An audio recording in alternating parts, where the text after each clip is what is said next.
10, 9, 8, 7, 6, 5, 4, 3, 2.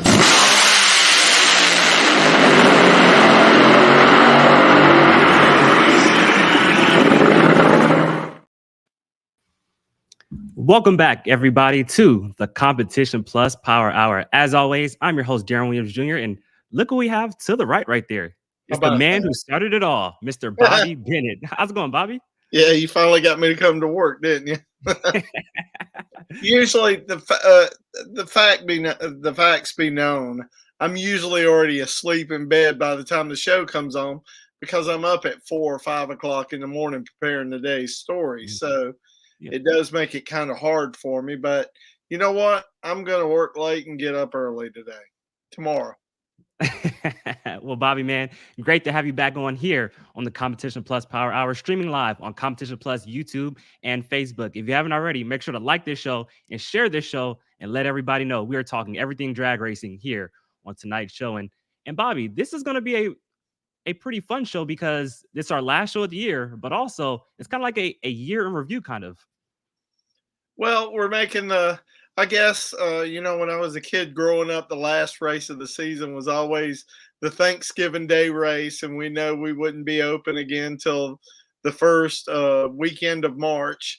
So everybody's bringing out their best, and they're just going to make a run and have fun and everything. So, it's been quite the past couple of weeks, and we haven't even scratched the surface of what we're going to report.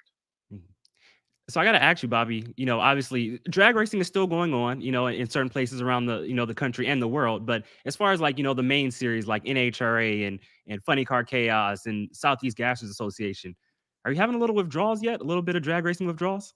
Me? Yeah. Heck no. I'm loving it, man. But then again, let's absolutely let me qualify my statement. For the last 25 years, I've had to eat, sleep, and drink drag racing every single day of every 363 days a year. I take 2 days off from drag racing. That's Easter and Christmas. But for 363 days a year, I eat, sleep, and drink drag racing. So forgive me if I'm okay with the season being over with and not having to run and catch an airplane. Well, Bobby, you've poured your heart and soul into this company and into the sport of drag racing, but a kind of a milestone next year, 25 years of CompetitionPlus.com, man. How about that? Man, I wouldn't have given us 25 days to make it, much less 25 hours. It was such a long shot dream that never would have imagined that it could happen. I mean, it's like, and you probably heard me say the story a million times. First guy I went to sell an ad to, he says, "How are you going to sell me an ad to a magazine I can't take to the crapper with me?" And I'm like, well, it's the technology is going to be in the palm of your hands, and you will be able to read about drag racing on your phone. He said, I don't think this internet thing's going to catch on.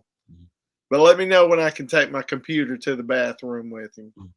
So, it's been a long, hard fight. And I tell you, there's lots have happened.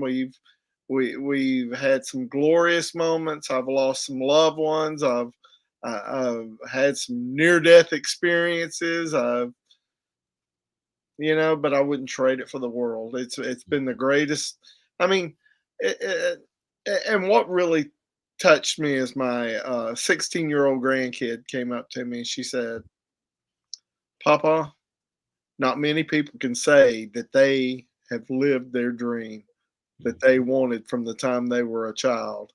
So that's one of the things that I've done. I've lived my dream for, now with Competition Plus for 25 years, but I had about 15 years before that. About 15 years of drag racing before Competition Plus ever came around. And nah, man, and I've been tuned into Competition Plus since I was a little boy. Obviously, I'm 29 years old now, but I can remember since I was little, tuning into Comp Plus and all the breaking news stories and everything like that. And like you said, you're living a dream, but for you to give a guy like me a shot, just a young kid from Southern California, get to, go to races and cover races and be a journalist, man. I want to say thank you for that. Well, you're welcome. Somebody gave me a shot one day, and they're still giving me a shot, and that's just the way it is. This sport needs to continue to evolve, and it just needs to move on and keep moving and keep growing, because the day we stop growing is the day we die. And I just, every day I wake up is a blessing for me. I don't try to get spiritual on anybody, but I can tell you that when I wake up in the morning, the first thing I always try to say is, thank you, God, for giving me another day to live. And well, when you went through what I went through with COVID back in 2020, it'll always make you think, it'll always make you realize just how blessed you are that, the things that we took for granted, and there's a lot of people that didn't make it and a lot of people that made it through with the COVID like I did. But the things you take for granted, all of a sudden you didn't take for granted. For instance, did you know it took me almost 3 weeks to be able to yawn again? It's a yawn? Yawn. Really? Because I would start coughing and hacking and couldn't breathe. I couldn't yawn. But you never think that one of the greatest days of your life is the day you were able to yawn again, I guess that is something we take for granted. Now. Well, ladies and gentlemen, like I said, we're going to have a lot of fun tonight. Our third member of our team, Lee Craft, he is here, so let's bring him on. Lee. Hello, gentlemen. It's Lee. Hope everyone's doing well tonight. Finally got settled into the motel room in the travels, and good to be on the show. I did take the time to like and share the show. You all need to be doing that if you're out there watching. Hit the like button, hit the share button, subscribe to the YouTube channel. Matter of fact, just hop over there and watch and comment from there. Plenty of great content from Competition Plus TV on the YouTube side that you certainly need to check out. Well, we got the end of Bobby being sappy and sentimental on us there. Nothing wrong with that, though. Where are we at in the show at the moment? Well, we were probably going to talk about the great show we got coming up Thursday evening, the great new episode of Top 10. Hey, those top 10s are cool. It's been a little while for one. Saw a glimpse out there floating on Facebook, and it looks like you've got some NHRA stars breaking down the wheel stand competition. Is that the one we're going for? Well, the name of the episode is Blowovers and Wheelie Cool Rides. Okay. So I got the guys that we affectionately call the Peanut Gallery, and they're chiming in. And Darren, would you like to play the preview for us? Let's do it. So we're talking wheel stands and blowovers and other spectacular failures. Why my man hosing him off? He ain't got no fire. Underneath it, and it's kind of just like a dragster. Just tried to take the body right off the chassis. Man, Richard looks like he's about 15. Oh, look. Is that a Chevette? Is that a Chevy Chevette? Yeah, hey, how about maybe I get out? I know we're having a good conversation here. I understand everything you guys are asking me, but how about we do this with me outside? Like a movie scene, like Top Gun or something. Come to the smoke like that.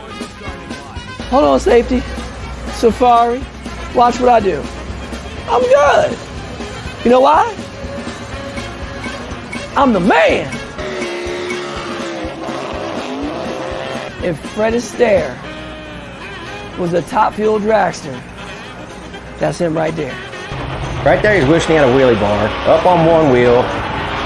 He's got the bullhorn headers that might have helped contribute to that wheel stand. You see Cruiser? He even won the race. That's one of the most amazing things I've ever seen a funny car do.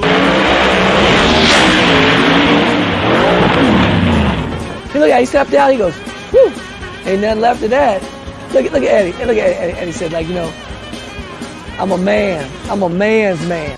Foxworth crew waiting anxiously at the start line. Now here's another look. The dreaded blowover. You can see the car starting to lift it up. See this guy right here? Backing him up? You fired. You fired. What did he think was going to happen?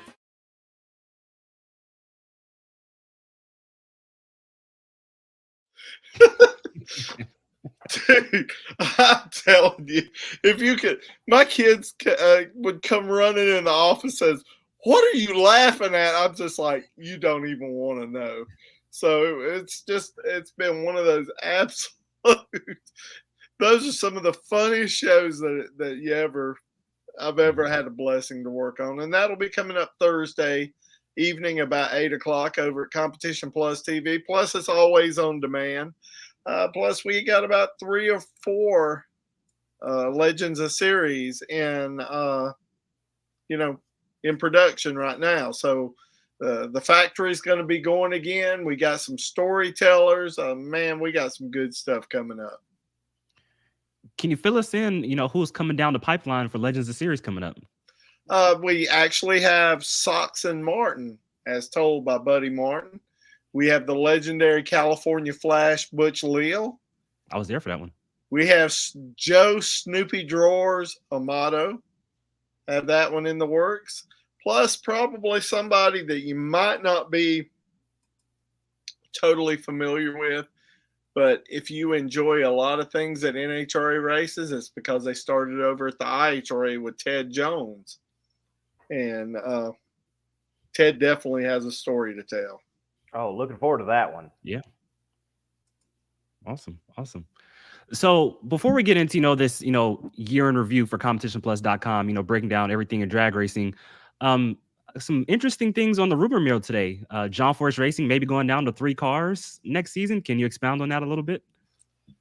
Well, from what I understand and from what my sources, and John Force Racing has not confirmed publicly, nor probably will they.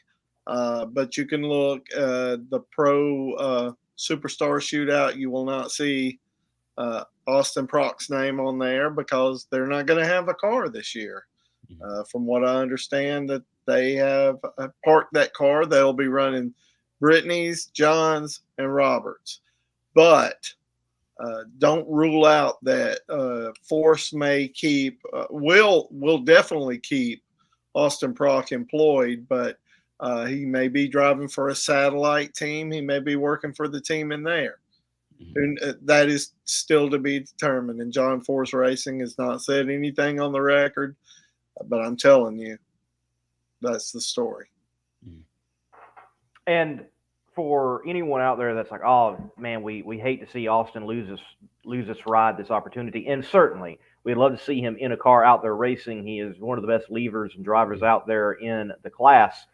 Austin has had this happen before in his career, and he hangs around John Force Racing. He can do more than drive the car. He just went back to doing superchargers the last time and got plugged right back in to a team situation. That might happen again. So don't be shocked to see Austin Prock at the track. And remember, the last time that he was not in a ride, he was able to go fill in a ride in a very interesting circumstance with Clay Milliken. So he's going to still be out there. He's going to keep plugging away.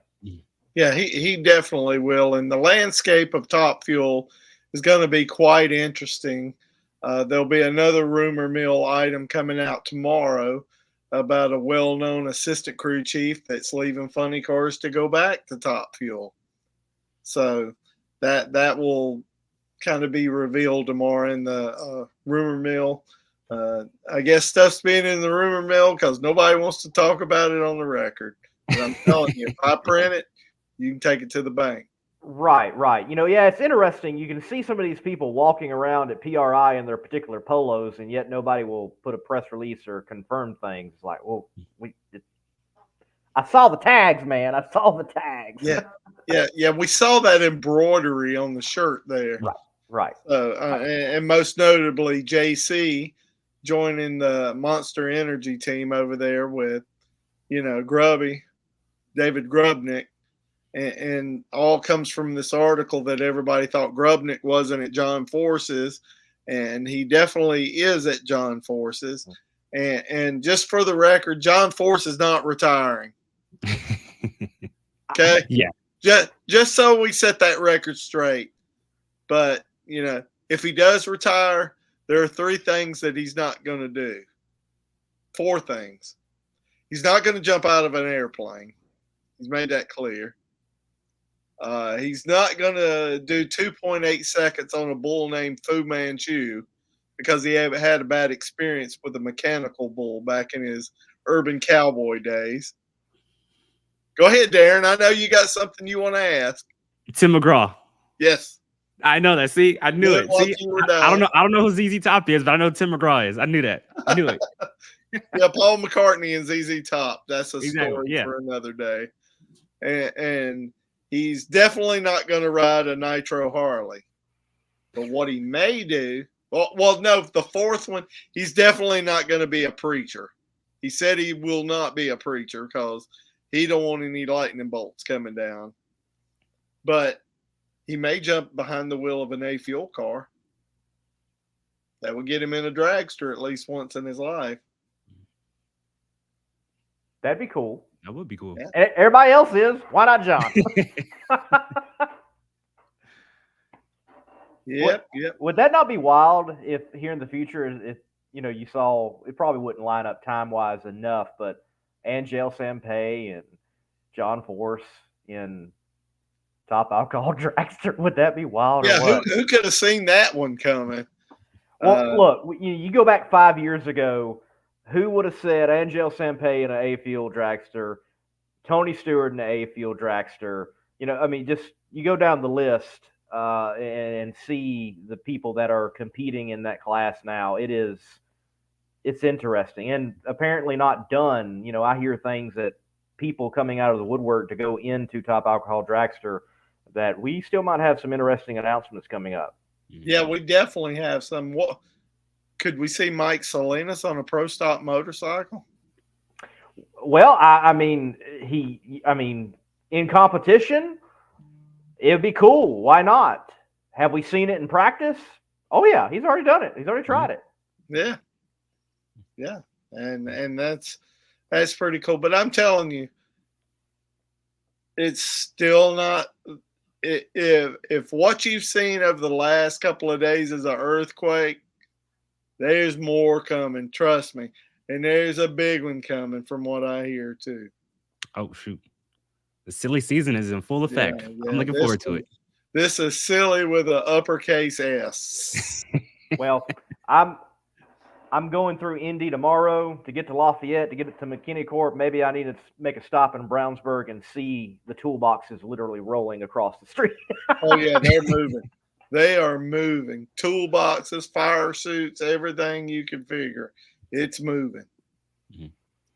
So while we talk about silly season, Andrew has a comment. He says, Brian Lowe's mentioned there's still a driver set to be announced for a certain funny car. Any word on that? Possibly head racing? I wouldn't anticipate head racing because I believe Blake Alexander's pretty solid in there. But then again, I would have never figured some of the things that I've seen. So never say never in this sport. Just going back on the John thing, and I know it probably would never happen, but it would be interesting to see John. You talk about an A-Field dragster, but it will be cool to see John at least at some point drive a top field dragster. We've seen some of the greatest in the sport do it: Perdome, Bernstein, McCullough. Even seen guys like Bazemore do the from funny car to top fuel, and it would be cool to see John Force maybe end off his career in a 300 wheelbase top field dragster and see how he does. That would be pretty cool to see. Remember, he mentioned it when Castro was leaving all those years back. He mentioned, hey, if I have to go to top fuel, I would. So it'd be interesting to see the 16-time world champ step up to the kings of the sport. Yeah, hey, he's always on two wheels because he's bored. He's always saying he's chasing Perdome and Bernstein and all those guys. That's the only thing left you got to do chase-wise. Go over there. Yeah, he's Force is sort of like the dog that chased the car. Okay, you caught the car. What are you going to do with it now? Right. For sure. Well, with looking back over this year, Bobby, you might not have pulled the information, but what, in fact, was like the most hit article this year for competitionplus.com? What stands out at the top, or maybe the top three? What really jolted the drag racing world on the web? Wow. That one might require some thinking. Wow. I'm not really sure. I wouldn't even know where to begin, with that one. Doug Coletta winning a championship. Mm-hmm. That's the story that everybody had written in their mind, but never actually put the keystroke to the computer screen. Mm-hmm. That was the big one right there. It was. You got it, Lee. I mean, I'm sure people had that draft and had it stored since like Windows 95, or something, and they've been transferring it along up to this point. And I really think with his championship, it deafened some other narratives. Like, for example, I think, one of my top moments with the crew this year, or something that at least stands out in my mind, Darren right there with me, 4 wides at Las Vegas, the Strip, and we interview Brittany Force, and they're working on a new combination, and it looked like it was starting to head somewhere, and we found out, though, that it would head nowhere. And you got like Doug Coletta winning a championship, and it really kind of, that is so astounding. That is so great. It was so expected. It's such a relief that the narrative of the defending champion didn't even win a race and didn't even have a play really at the championship at the end of the year has been a almost mute point. It's not talked about that much. It just was never in play this entire season. Yeah. I think that there was actually a series of articles, and that's when the tech department went spider monkey on everybody at Vegas. Everybody was getting hit. Nobody was saying, heck, I even thought I was going to get tore down in the press room. Vegas was an interesting time. I mean, Tasker got his Q4 run, DQ'd. J.R. Todd got his Q4 run DQ'd. We're talking about header angle and everything like that. That was a very interesting time. And, just going back on, like Lee said with Brittany Force, we talked to her at the 4 wide Vegas, and they just seem very confident. Vegas, they've had so much success at, and like you said, they're thinking they're going to turn things around. And like you said, it just never happened, and became the first top field driver to go winless after winning a championship since Eddie Hill in 1993. He went winless in 94. So almost 30 years since that's pretty much happened. But with Doug Coletta, I mean, so you bring on Alan Johnson, right? All this anticipation, all this hype, and it doesn't really pan out, right? You go winless for a year and a half. Well, what do? You're stuck on 49 wins. You finally win the first race of the countdown. That's win number 50. You win a few more, and then, you blow a tire at Reading, and you bring out the backup car, and then you're in this championship hunt, and it comes down to the final round of the final race on the same exact date of when he got the championship ripped from him by Tony Schumacher in the run. And then in the same exact lane, the right lane. I mean, it's just a real storybook, ending for Doug Coletta, and finally getting that championship after 26 years of trying. It was pretty cool to see. Oh yeah. Yeah, definitely on the Doug Coletta thing. And one driver even piped up during the season and said that Doug Coletta didn't even belong in the countdown. But the fact of the matter is he outpointed everybody in the last 6 races, and it didn't matter. I wrote a commentary that asked, had the countdown, had it run its course, did we possibly need to look at a new way of crowning our champion? And I still believe that if we ended the regular season at Brainerd and did double points from Indy on, well, the numbers don't lie. The championships would have remained the same. The same champions would have been the same champions.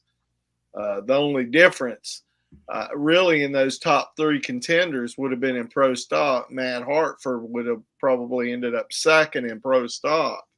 But otherwise, Erica would have been the champion. Gage Herrera, well, he would have won that like at, I don't know, Gainesville, the first race, and Hagan would have still won, and Doug still would have won. But I think it's time that we need to possibly look at doing something different. I mean, I think we should win a championship based on rounds won, not out qualifying somebody and all these points, the bonus points, they're fine and all. And I think I really believe that the too fast, too tasty thing, I think it was a great concept. And it did. It brought back excitement to qualifying. But I think when it comes to the countdown to the championship, I think that we could do well doing double points for the top 10. If you're in that top 10, you get double points. But you can't rest on your laurels because I believe 11 through 20 should get points and a half. You know, that so that one of them could actually pull into the top 10. And we did have some that pulled into the top 10 this year that weren't out in the top 10. They got in on the everybody gets into the countdown if you run all the races principle.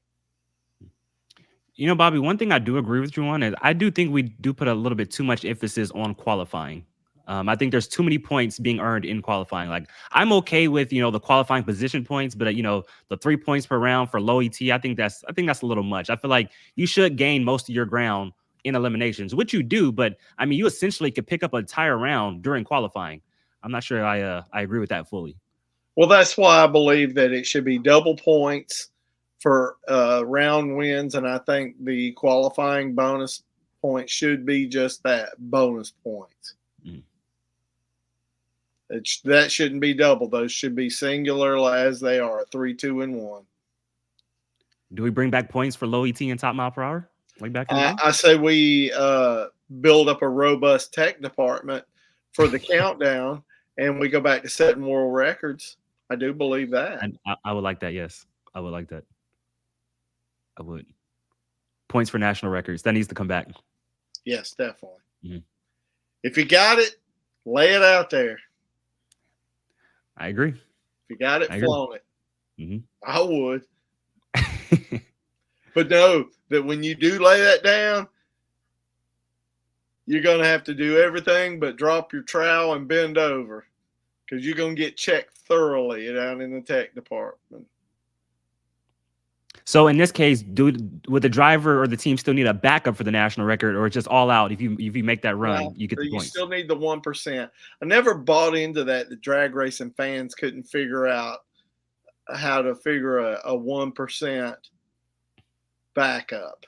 I mean, that's if we can figure out comp eliminator and super gas, we can figure out 1% backup on a world record. Well, there's times reading through the comments on Facebook, no matter what the drag racing page is, that there's a lot that's not figured. Reading is fundamental. Yes.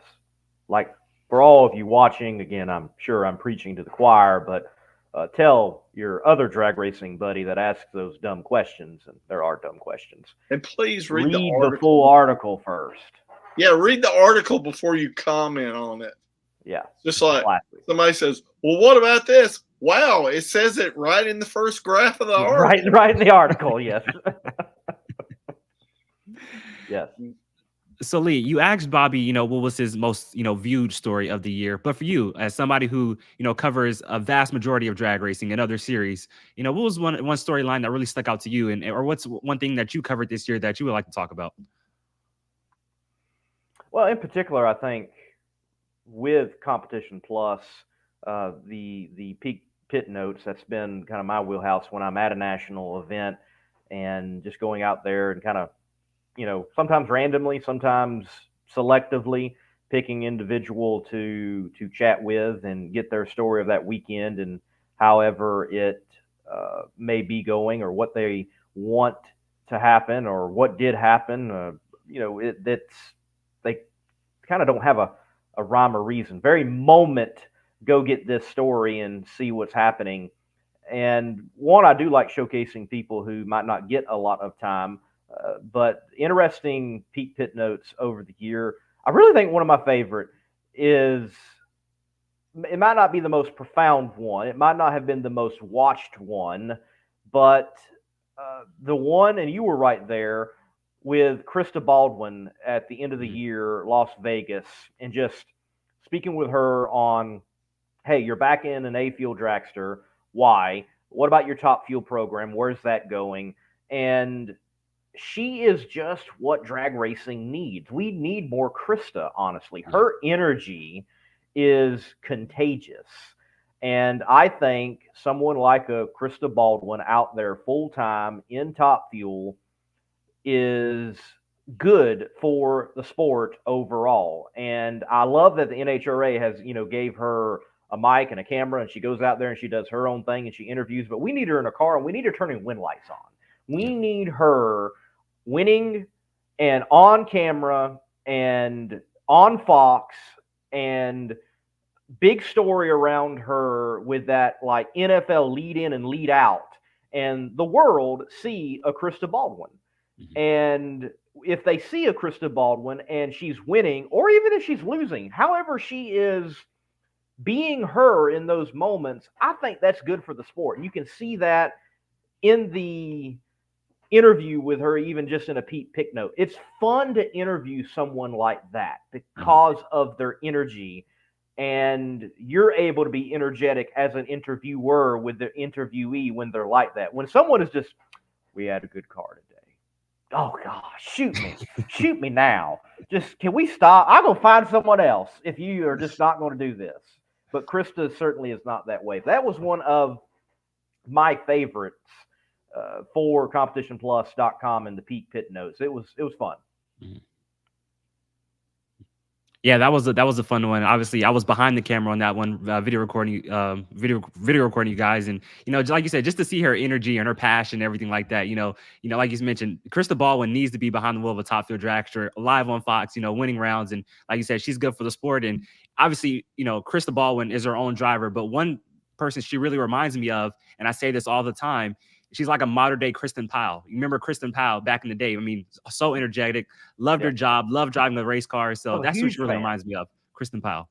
Yeah, huge fan. I remember that, her getting over 300 miles per hour in a time when people weren't doing that regularly, and you could still win races and not go over 300 miles per hour. That when she got out of the car and she was told that she had finally went over 300, I mean, she was ecstatic over that feat for her and her career. And that type of excitement. And then for you to miss your high school prom to go to the drag races, and not only do you go to the drag races, but you win that race the weekend of your prom in Englishtown, New Jersey. Storybook. It's so cool. Yes. World's fastest teenager. That's so cool.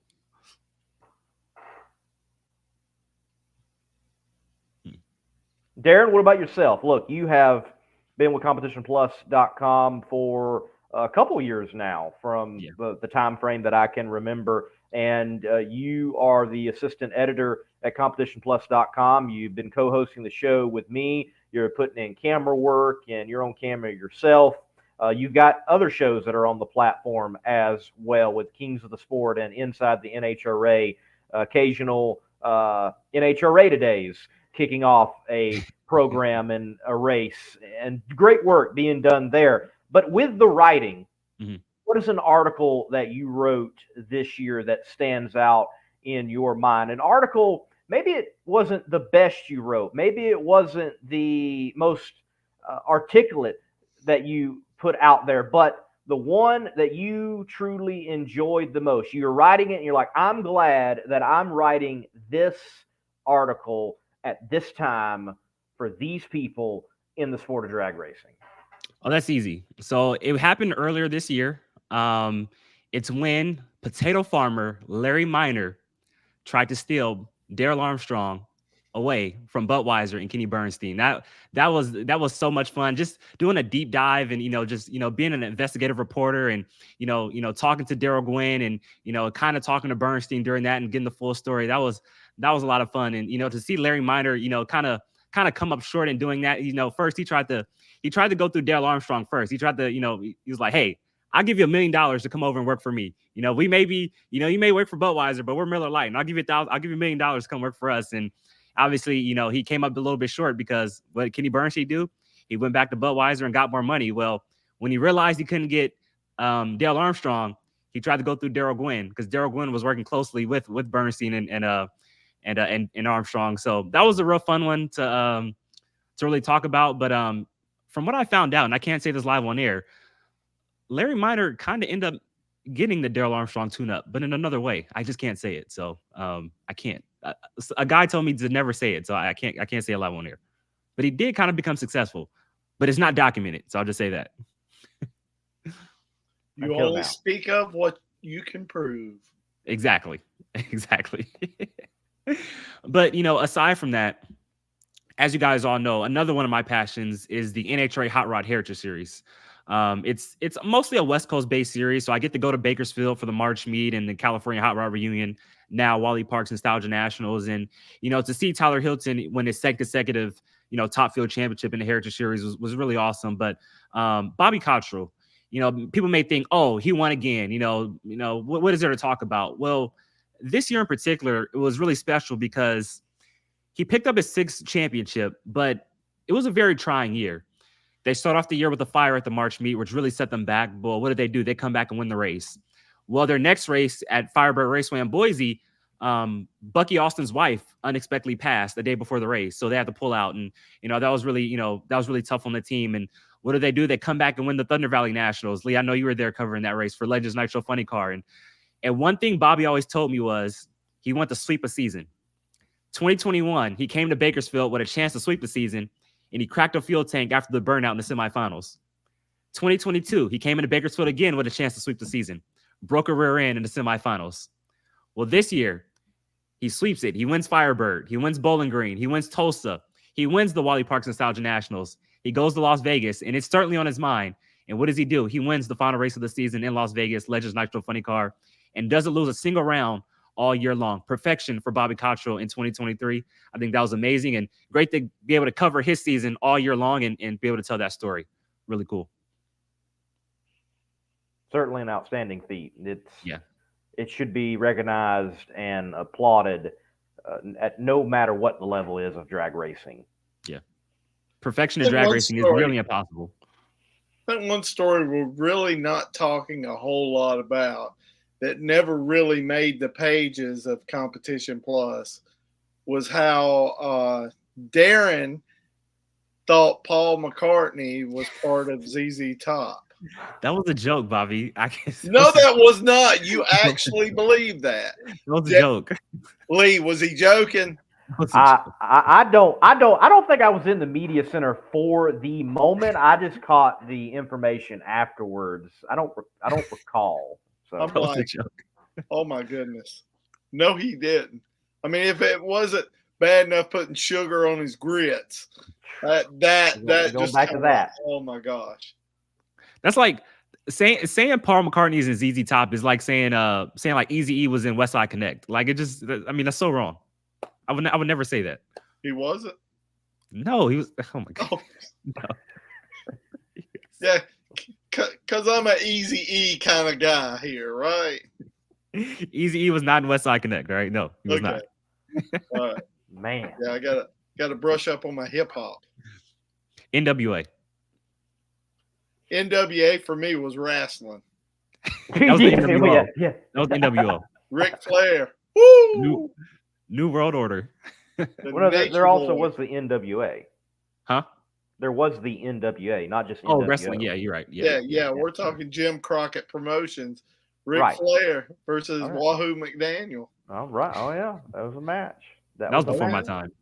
I'm more of a Rock and Stone Cold kind of guy. You were when wrestling turned fake. We liked wrestling when it was real.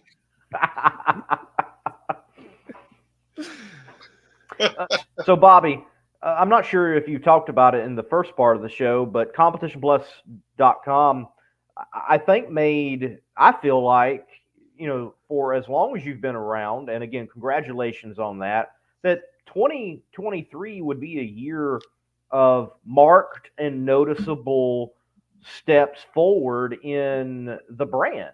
For example, having a booth at PRI, and what a spectacular location and booth it was.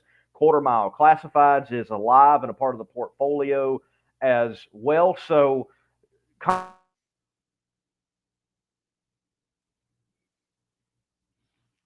I think we Man, lost we've him, done Bobby. so well, we froze him up.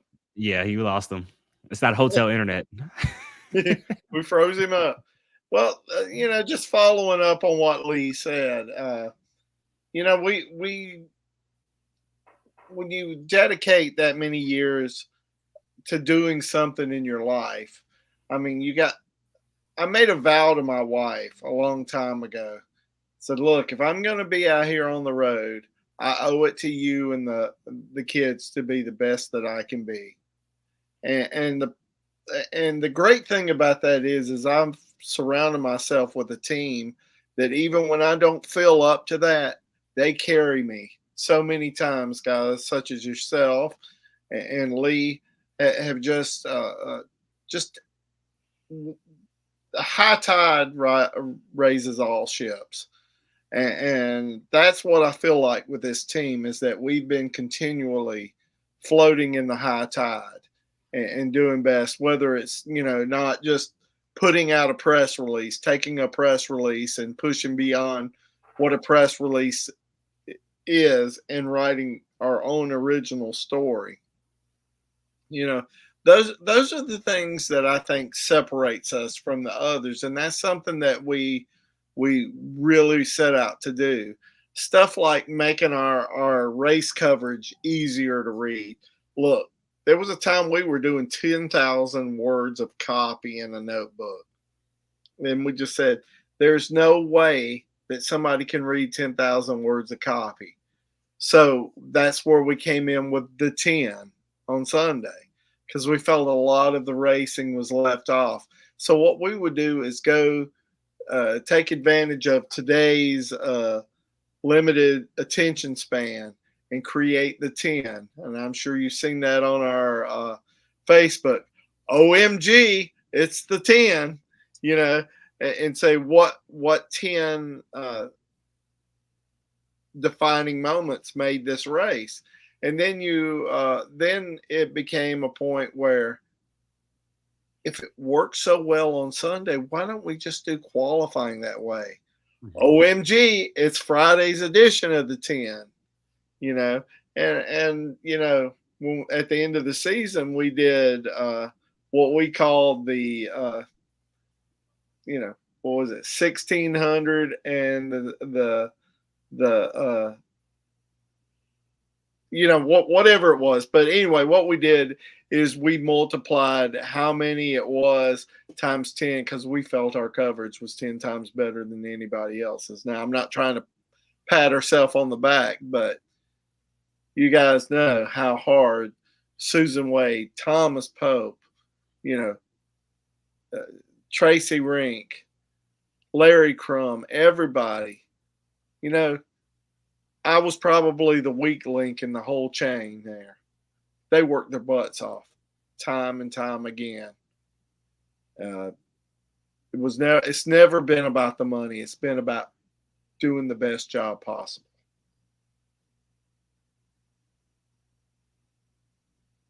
Hope that answered your question, Lee. It did. It did. And the 10 is a really cool idea. Obviously, like Drag Racing Mayhem says, it was so good, NA Trey stole the 10 idea. But, obviously, like you mentioned, taking the top 10 biggest moments from the race. I mean, I think that's just a really cool idea. And like you said, obviously with Competition Plus, you're always evolving, always progressing, and to what it is now, from a traditional notebook to now the 10. I think that was a really cool idea and a great idea. We were the first to start doing a digital notebook from events. We were the first to start doing that. Then we started doing photo galleries. Then we started doing race recaps and video. Then we started doing the peak pit notes. And you guys took that to the next level. And basically that was just like a regular note, but we just put it in video format. Because in 1999, when we created Competition Plus, we were so outside of the circle of normalcy here. We just kind of figured Competition Plus will bring you the sites, okay? Because the first two editions of CompetitionPlus.com actually had video back in 1999, something no normal magazine had. So we'll bring you the sights, the sounds. We even had audio interviews, wave files on there. Everything but the smell, and we're working on that. That was our big push back in the day. And then it became, well, when we went to a daily format, because at one time we used to be every other week on the internet. That's how long it would take you to read each issue of Competition Plus. And so it just kind of evolved to where we were doing daily news, and we would say it's like the magazine you sit on your coffee table and it magically reprints itself every night. So it's kind of how that evolution. And then, you know, we tried to do the Competition Plus TV back in 2005. We were so far ahead of the curve. The technology was not there. So finally in 2012, we said, we don't care. We're going forward with it. And that's how you see now Competition Plus TV presented by Weldon Pumps. Mhm. And there is so much content on YouTube alone from Competition Plus TV, from the old drag races, which are a big hit, to the current drag racing and the reports from those events. So if you're not subscribed to Competition Plus TV, competitionplus.com's YouTube side, you are missing out on drag racing content from a very wide range of the drag racing world. You need to be subscribed to it.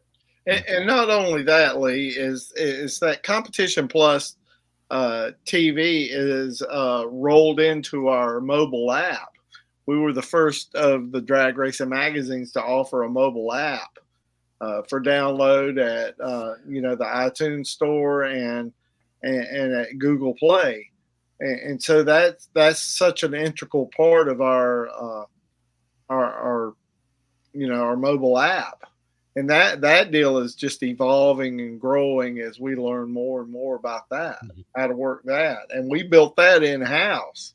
I mean, so, it's really good if you don't want to have to sort through the internet. You just pop on the app and there your stories are, just with the swipe of your screen.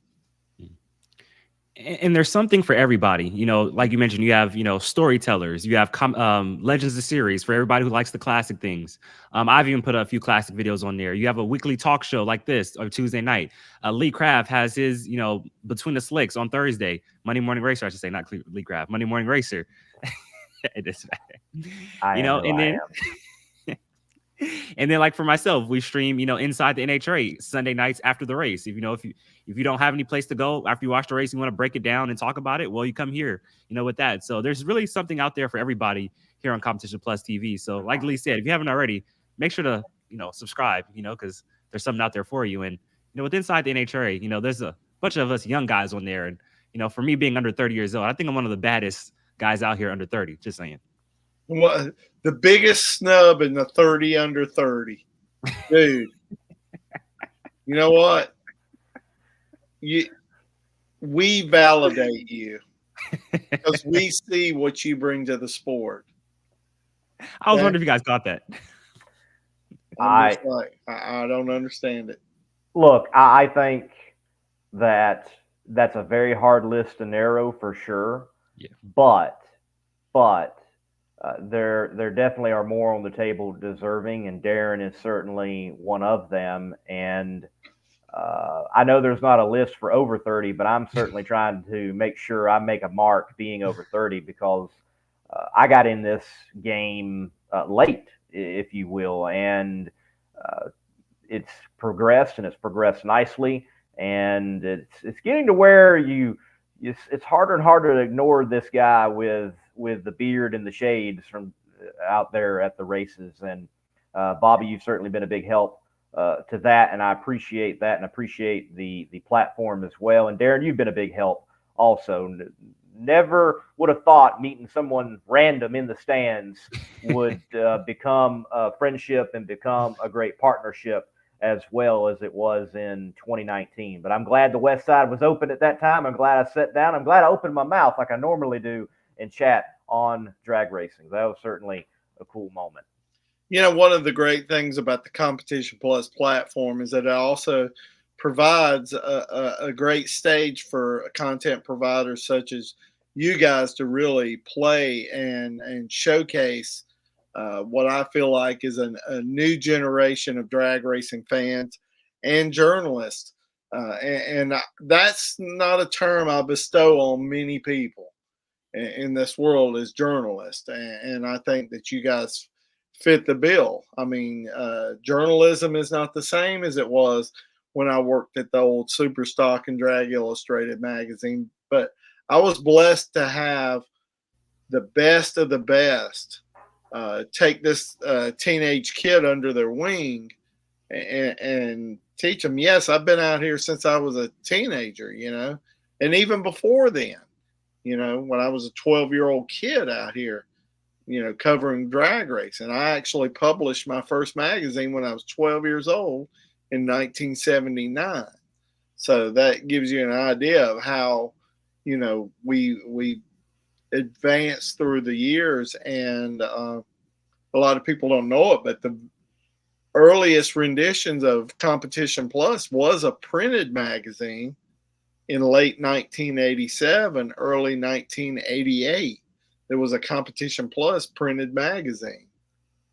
And that was just one of those stepping stones that we learned to make it through. Just you want to be a part of it, And the thing is, and one thing that I admire about you guys is that, look, I'd just gotten busted sneaking in the drag strip. I was like branded a criminal by my dad. I was 12 years old. I had done the unspeakable. I lied about my age to get in. I basically cheated him out of money. And in my dad's very rigid right and wrong, judgment, I had stolen. So my dad said, you were willing to lie, cheat, and steal to be able to go into that drag strip? It meant that much to you? I said, well, Dad, I didn't want to lie to anybody. I didn't want to cheat anybody. And I certainly wouldn't steal from anybody. Your mom taught me better than that. But look, nobody would give me a chance, so I created my own chance. And that's basically what you guys have done, is did a lot of me and created your own chance out here. And I'm just so proud to see you knocking it out of the park. Well, Andrew, as usual, has another great question, and thank you for watching, liking, sharing, Andrew, and commenting. We appreciate it. Everyone else watching along, feel free to chime in just like Andrew and get those questions in there. But as we near winding down the show tonight, Bobby, I think this is a great question. We talked about the past, even the present, the future of CompetitionPlus.com in another 25 years. That's well out there. But what are your thoughts for the next 25 years? What do you see, and what do you think CompetitionPlus.com can be? If God blesses me to be around another 25 years, I'm going to be out here because I don't know how to do really anything else. I mean, this is about it. I mean, coach softball, that's about it. But, I think the guy up in the, my top left corner is the one that will carry the torch here when I get too tired and brittle to do this, but that ain't gonna happen anytime soon. But anyway, there are things that I'd like to do. I'd like to concentrate on more of focusing on drag racing's history and making sure that is preserved for the the future, to be like that conduit. And one of the things that I was very blessed with is to be able to learn from the John Ashers, the Day Wallaces, those guys, and be able to move this history over to like a Darren and as Wes Buck so eloquently chimed in, and it's something that we all as drag racers need to be very, very proud of, is that we can present, complete coverage of great events like the Pro Superstar Shootout, and as well as the Drag Illustrated World Series of Pro Mod. I can proudly say I was at the very first one, and every one that we had out there in Denver, I was at every one of them. Unfortunately, when the event got moved to Florida, there were always timing conflicts with like Bakersfield and other events that I couldn't make it to, but we still had someone there covering those events, and we'll have somebody there at these events this year covering it because it's drag racing. In fact, we had an article today on Justin Ashley wanting to win, to be the big winner of that, and what a great story to a growing resume that would be for a kid that just came out of nowhere. I think he's been in like 25%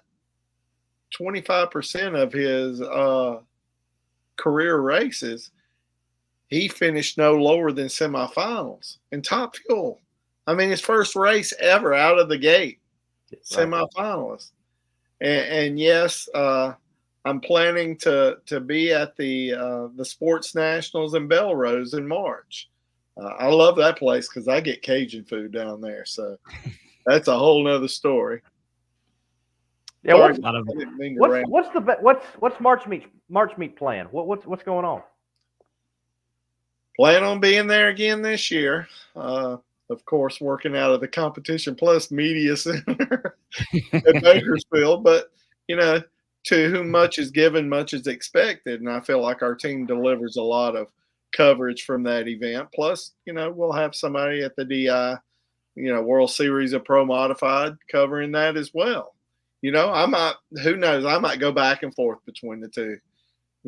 I'm getting kind of spry in my old age, Nah, but for sure, for a race like the March meet, obviously it's coming up on the 66th running of that event. It's one of the longest running drag races in the world. And us at Competition Plus, I mean, we bring the best coverage for that race. I mean, hands down. Nobody does it like us for that race. And it's a real special race for me. Led by our young quarterback, Darren Williams Jr. Bobby, I got to say, it is, you take a lot of pride when you create a whole notebook by yourself, like I did for Pro Mod and Indy, and then like I've done for, the California Hot Rod Reunion or the March meet. I'm be honest, when the notebook is finished after a weekend, I always send it to all my family or friends because I'm like, I did this and I'm proud of it. So how many times did I kick your ass on a regular basis the first couple of years you were doing it? Oh, you would tell me I didn't qualify or I didn't win the first round or all this stuff. So now I'm consistently winning rounds though. Stop right there. The first article that Darren wrote at the March meet, if he was a driver of a funny car, he actually did a burnout, hit one of the crew guys, and bounced off the wall, backed up, then ran over the tree. It wasn't that bad, you guys. He's over exaggerating. It wasn't that bad. It was that bad. It wasn't that bad. It wasn't. So Wes, what you doing on a Tuesday up in the house here? See Wes Buck from Drag Illustrated over here. I haven't eaten there, but I'm all about some eating. Look, I tell people I don't do drugs. I don't drink a lot. But I never saw a chili cheeseburger I didn't like. That's my vice. You ever been to Tommy's out here in California? Where? Tommy's chili cheeseburgers. No, I haven't been there. Next time you come to California, I gotta take you to Tommy's. World famous chili cheeseburgers. Oh wow. Wes, enjoy those times getting your daughter to sleep, man. That's incredible. I can say that the biggest mistake that I made of my career, and I have to preface this by saying I was a teenage father And I missed 2 kids growing up. And that's a sad part. I try to tell people I've got a 37-year-old kid now, and they said there's no way. It's no way that you have a 37-year-old kid. I said, yeah, and a 35-year-old too. And but you learn things and you evolve and you learn what's most important. And yeah, I may have thought that those stories were most important, and in my heart they probably will, but there are moments you'll never get back again. So I've tried my best to make up for those. With my oldest kids, just like, hey, what are you doing? Call them and say, what are you doing? And if we can ever get together, we get together. So, that's the great thing about drag racing and the community. You learn a lot of lessons along the way. For sure. Lee, we got you, man. You back? He's frozen again. Yeah, he's frozen with fear. I tell you, that's that hotel room Wi-Fi, never comes through.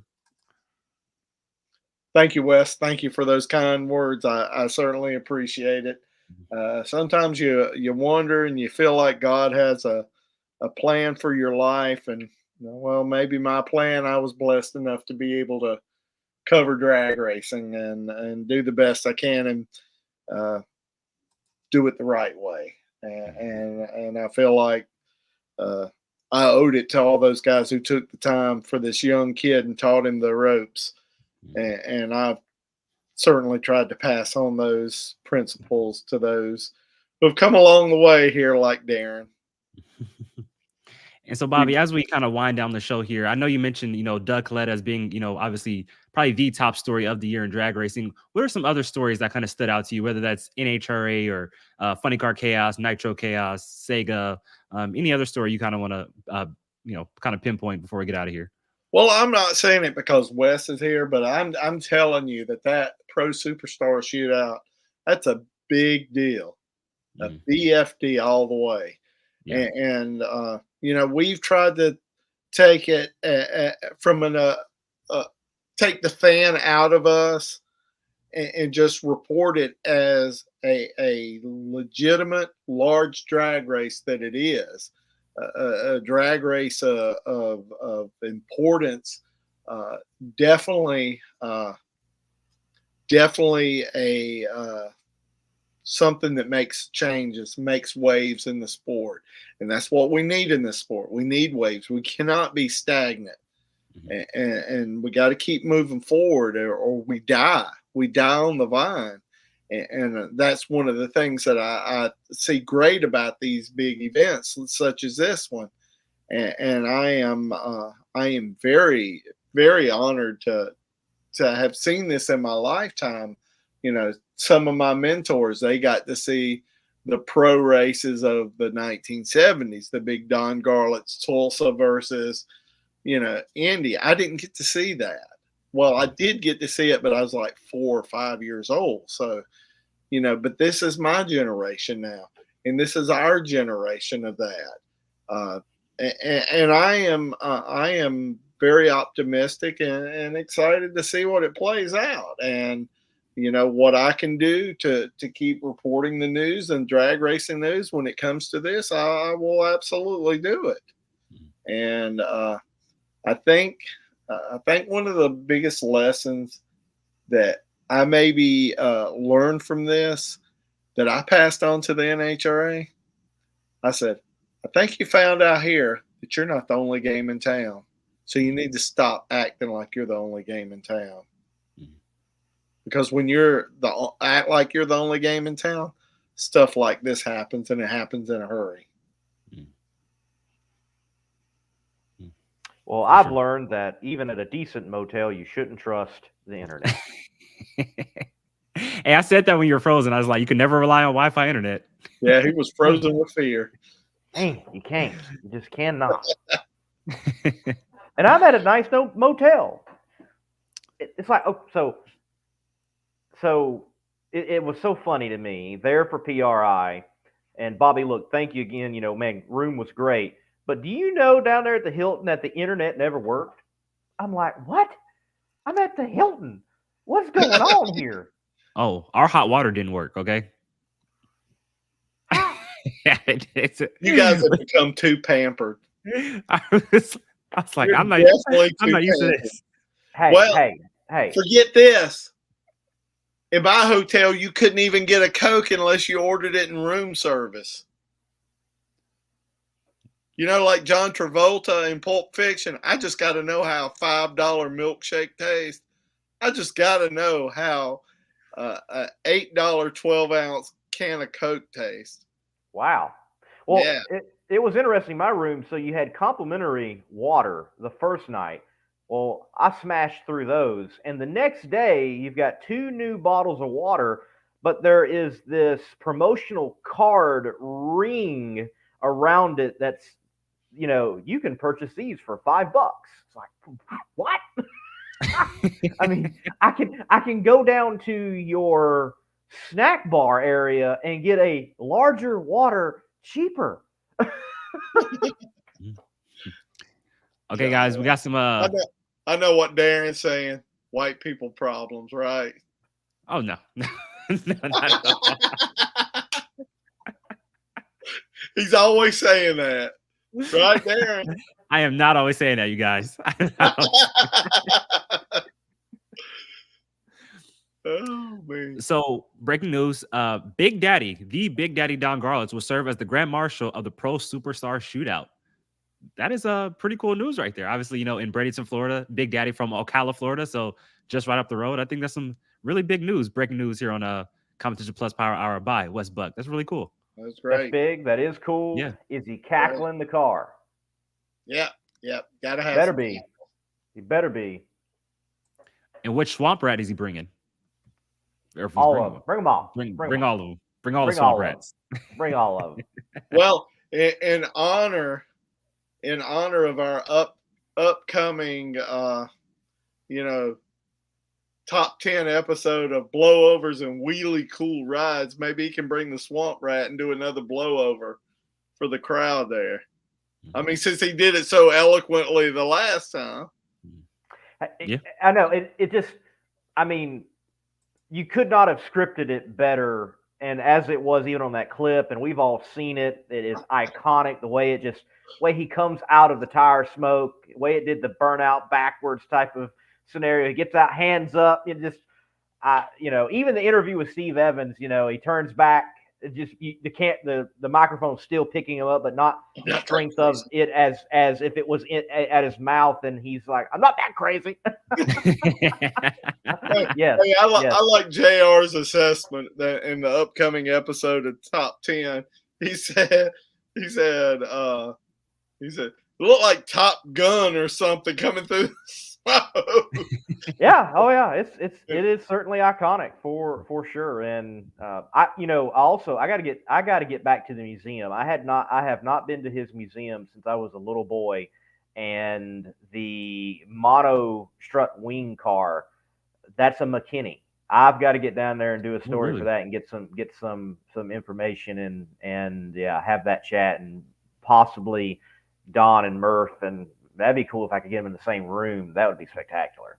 And I think in like 1986, I think you were like -8 years old, and yeah, I wasn't. I wasn't think born you yet. were 2 or something. I would have been -3. Okay. -2, something If like that. you could have seen when Garlits brought out that swamp rat for the first time, it was like nothing we had ever seen before. I'm just like, here I am. I'm like, 19 years old, 18, 19 years old, little cub reporter. And I'm like, holy smokes, this is space age stuff.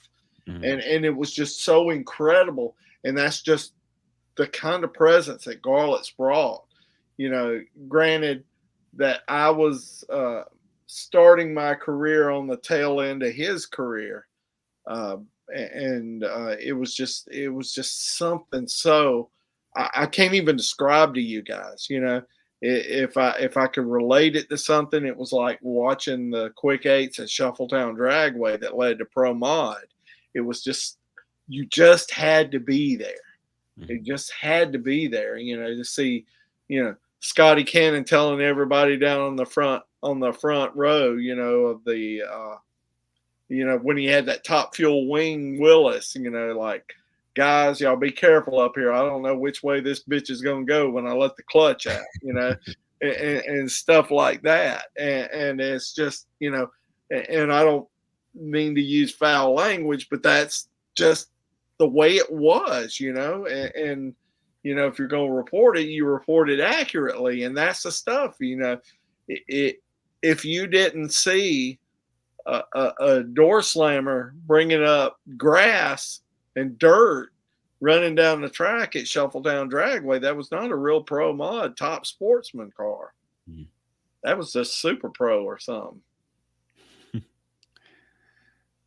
Randy Webster says the Model Wing car is in Pomona at the Museum of Pomona right now. So thank you, Randy, for that. And that was a real cool car. And I know Bruce Larson drove that car for a little bit too in the mid 90s in IHRA on the I side. Like Alan Reinhardt says, the I side for a little bit, and was into a few championship battles. And but just going back, when he brought out that the Streamliner in Gainesville in '86, just a real heroic performance from Garlits.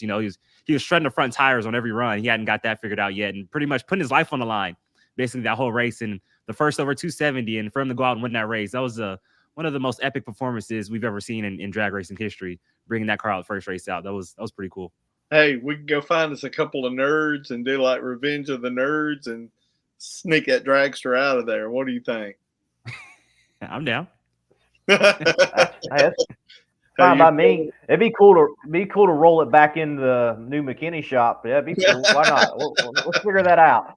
Mission Impossible music playing in the background and everything. Yes. Yeah. NHRA would never let me show up again, and Murph might fire me, but it'd be a cool story to get a great photo op. Dude, I can get you a pass on that. I got enough files. I can get you a pass at least once.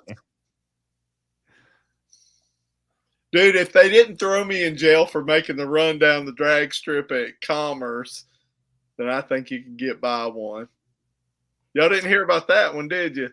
No. Yeah, they almost threw me in jail. I took off and took my car down the drag strip at Commerce, at the last race. Dude met me at the finish. Stop right there. I said, what for? He says, you're going down a live drag strip. I said, this track ain't been alive in 3 hours. He said, well, it's live. We've been throwing people in jail. I said, well, I figured when the dude went running down the drag strip with the rebel flag on the back of his truck, pulling a camper, and I figured it was okay. Well, he went to jail. I said, oh, God. And then, of course, somebody called up from the tower and says, you might want to let this guy loose because he can make our life a living hell. Just let him go, okay? I said, shit. That dude was down there. He says, oh, I'm going to go to jail. I said, well, if I'd have known that, I'd have went through that gearbox for all 6 speeds of that Camaro. Not putting down there at 30 miles an hour. So, Bobby, correct me if I'm wrong, but Rockingham, Winston Invitational, 93, when Corey Mack is crashing, coming through the shutdown area, that is you behind the camera taking photographs. Correct? I was running. Look, that was actually the last race that I was ever on the finish line shooting. People don't know that I used to be a photographer. I could show you all kinds of pro modified photos and slides and everything from my first, my first years of doing this. I mean, black and white photos and everything. I mean, I was there. Corey Mack came to a stop right in front of me. I could hear him screaming inside the car where he actually got steam burned from the perspiration on his forehead inside the fire. And that was a bad wreck. Convinced me I needed to be in the press room from then on. You ever miss being on the wall though? Nope. It's not a bad move. I mean, I can't even get Darren near the thing. Oh, no. Darren don't like to get dirty. Exactly. He gets rubber up in his Jerry curl. He can never get it out. Jerry curl. hey, Darren, if you apply the Soul Glow first, it lets the rubber slide right off. Darren will be out there in a shower cap shooting photos. Yes. Hey, I understand. I wear a bandana when I'm doing the Funny Car Chaos thing because I don't want no rubber in the beard. It's a mess. Yeah, you don't want a lobster to get jealous of you. That's why you wear the bandana and all. That is another part, yes. Because I do not darken. I just turn red. That's all that happens. Well, there's here's nothing worse than getting a sunburned scalp. Well, here's the thing. If I get rubber on me, you won't be able to see it. So, it'll just blend right in. No, hush.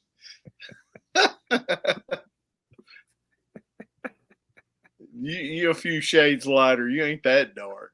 I know. Oh my goodness. Yeah, Andrew. I about had Brad Tuttle take me out in a funny car testing at Texas. I got the video to prove it. I'm glad I moved. He didn't take the Christmas tree. I was that. Yep. Don't stand there again. Oh, and then there were those 2 rotary cars down at Wes's event first year. Love those things. Imports are wild. Love those fans. Hooting and hollering and with the air horns and all the other noise makers. But those guys are nuts. They are nuts. And back to back, like lightning striking in the same place. A pink car and a black car. Little Honda's coming at me. Yeah, I thought a pink car was going to take me out. That'd been a story. Hey, I got to answer Drag Racing Mayhem's question here of my favorite experience in the beginning era of Pro Mod. And if I can, there's nothing else that'll compare to it. If I could fast forward to 1998 and Scotty Cannon he always parked at Darlington right alongside the return, not the return road, but the staging lanes. He was always pitted right there. So cars would come line up in the staging lanes, look right over and see Scotty Cannon's, see his pits. Well, they were thrashing after a quarterfinal win, and Scott Cannon, who was Scotty's son, had accidentally put the rotors in the supercharger backwards. Well, they had to pull that blower off, put a new blower on. Well, meanwhile, Fred Hahn driving Jim Oddy's, I guess it was the 38 Chevy or 40 Chevy. It was he had already started the car and started his burnout. Scotty Cannon fires the car from back in the pit area, drives this thing wide, throttle open, up from his pits, through the staging lanes, pulls up, does a burnout, and comes to a stop right beside Fred Hahn and looks over at him and waves. It backs up and ended up winning the race. I'm just like, they had already started the burnout, and Scotty fired it up, came all the way from the pits through the staging lanes. He had to have been going 70 miles an hour when he hit the water box at Darlington, did his burnout, and won the race. It's the dangest thing I ever saw. Dangest thing I ever saw.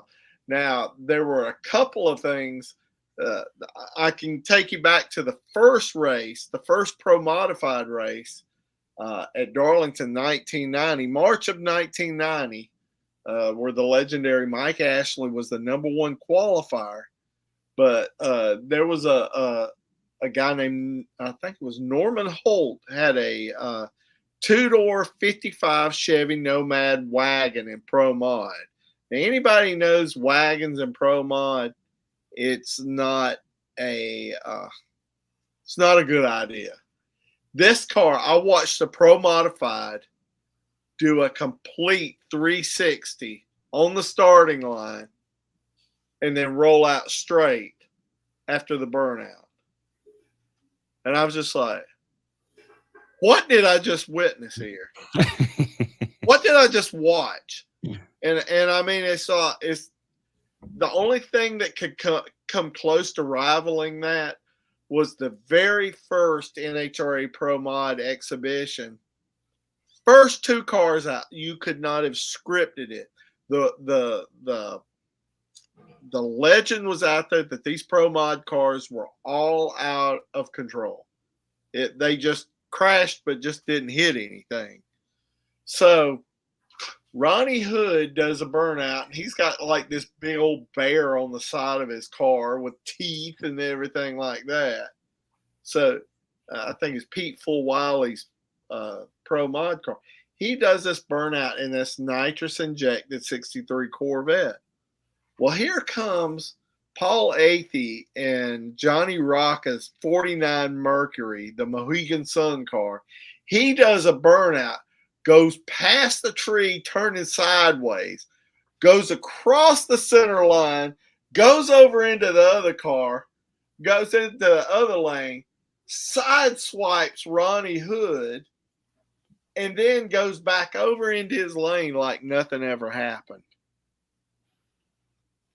The 2 cars backed up, stage, and make a run like it was all planned. And standing on the starting line, of course, you got Johnny Rocca dressed up like an Indian, a Native American up there on the starting line doing his Indian dance. And off to the side is Jay Payne and Brad Anderson, who are like dyed-in-the-wool NHRA royalty.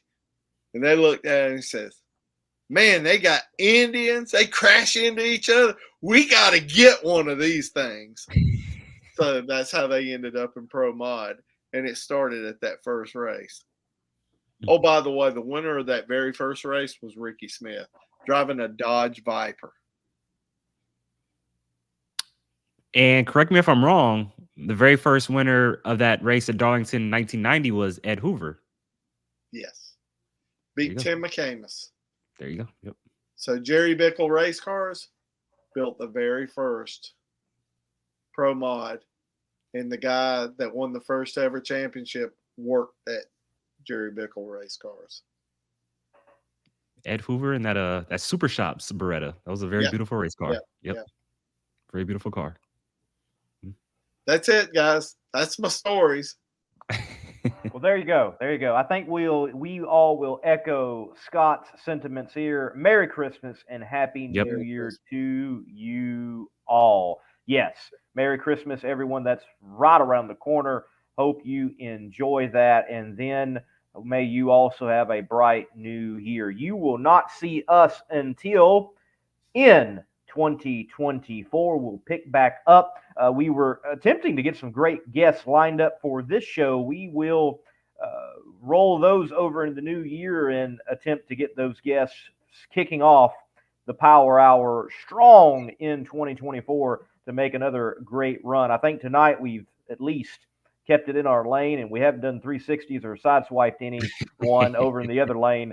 And all of you, thank you for tuning in. Again, hit that like button, hit the share button. Make sure you're subscribed to Competition Plus TV. That's the YouTube side of CompetitionPlus.com. And by the way, if you're not visiting the website, you need to visit the website. The best rumor mill in all of drag racing and the place where you can believe what you read on the internet. As long as I didn't write it. No, I'm joking. Yep. If we tell you a rooster is going to lay an egg, get a pan ready. It's coming. They don't lay eggs? Dang. Oh, my gosh. There you go. Darren, what commercials have you played tonight? None. But I think we should end it off with Weldon Pumps since they are the official sponsor of Competition Plus TV. That is right. That is right. Bobby, good to have you on. Good to chat with you here on the Power Hour. Darren, as always, a joy to co-host this. And folks, I'm Lee Kraft. Thank you for watching. This has been the CompetitionPlus.com Power Hour.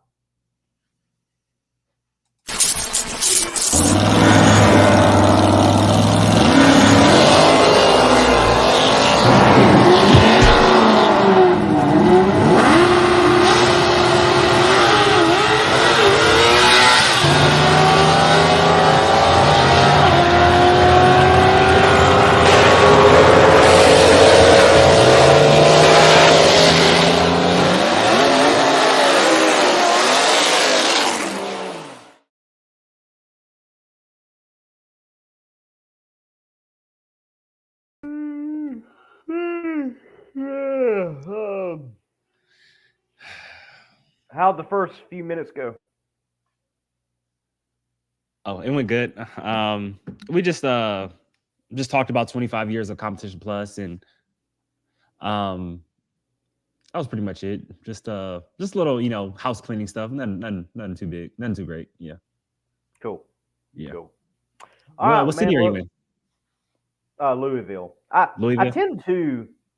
I tend to stop. I have found a nice little grouping of motels that are very nice, but they are reasonably priced in an area known as Jeffersontown. It's east of Louisville. It's in Louisville, though.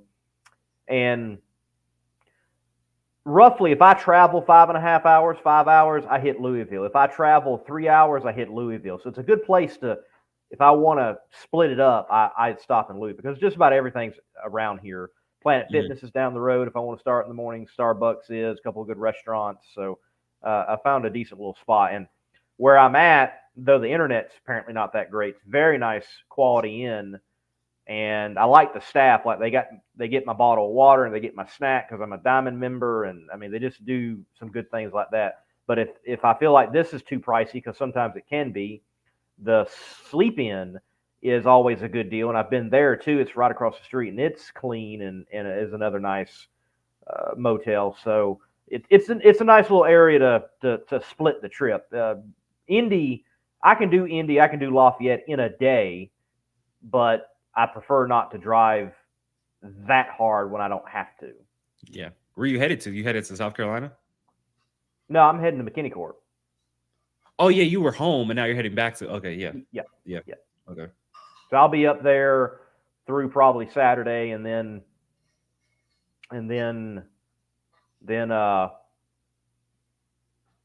head back home, and then I'll actually come back up to after Christmas. So, gotcha.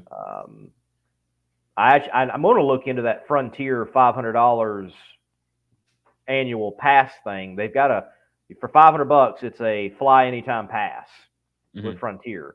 I'm going to look into that. The only downside is Frontier doesn't fly out of GSP. I'd have to drive to Atlanta or Charlotte to fly out of there to drive to Indy, and then you just kind of wonder, like, is this actually more economical or not? Because I had to get an Uber, and an Uber from Indy to Lafayette's like $70. So, yeah, you wonder, other than the gaining of time, do I gain anything? Because for me to drive to Charlotte or Atlanta, well, that's 2 hours. You go through the airport, that's at least an hour and a half. Then you're on a plane for probably 2.5, 3 hours. Oh, bro, we're still live. You didn't end it?